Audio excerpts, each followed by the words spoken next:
Councillor Perks to speak. Thank you, Speaker. Democracy is a work in progress, and our government is a work in progress too. We all get very frustrated here as we try to work through the issues of what the policies are.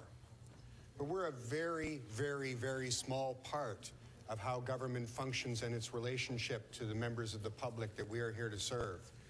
Every day, 50,000 people go out and provide services directly to the public in the City of Toronto. Some do it better than others. Sometimes they do it under systems that we have devised that make it impossible for the very best public servant to deliver the service in a way that's effective, that's fair, and open. We're not in a position in this chamber to observe and solve every one of those problems. The problems often have to be solved directly by the members of the public service, but sometimes they need help. And that help comes in the form of the Ombudsman's office.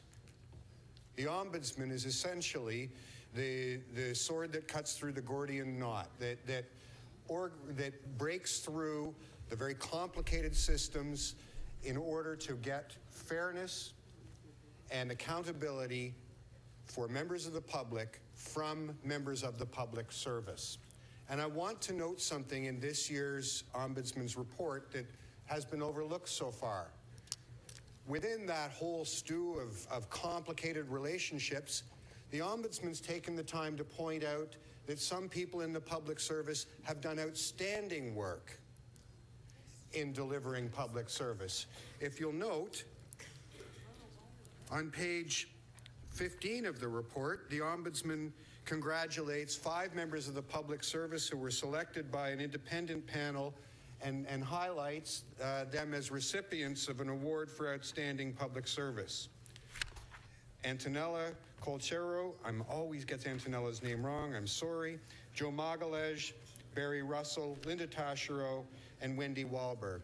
And I want to join with the Ombudsman in congratulating them as exemplars of the work that so many tremendous public servants accomplish every single day. The Ombudsman has done an important service not only in finding the problems, but in finding the success stories.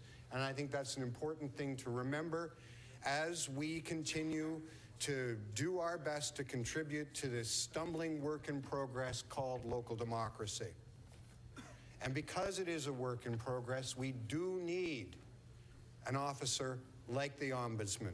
And I want to congratulate the Ombudsman who's leaving the job in November for establishing this office and for doing so much. I've spoken about some of the positive work. I want to now turn for a moment to one of the things that will always stay with me. Councillor Fletcher started to mention it. To me, the hardest day I have ever had on the floor of this council chamber was going through the Ombudsman's report on the eviction of seniors from Toronto community housing. People with dementia being handed 2 bus fares and being told, you're out. You didn't understand the paperwork, you're out. Good luck to you. Our government delivered a service that way. Because we have an independent office that doesn't have to come and do what we do, it isn't bound by the constraints of budgets and policies that are legacies of previous governments, but instead is there simply to see if the services we are delivering are delivered in a fair way, in an accountable way, in a transparent way. Someone who has no obligation to anybody but the complainant and a responsibility to bring that work here. It's a marvelous thing, and I'm proud to be part of a government that is the first municipality to create an office like this, and I just wish that we had done even more.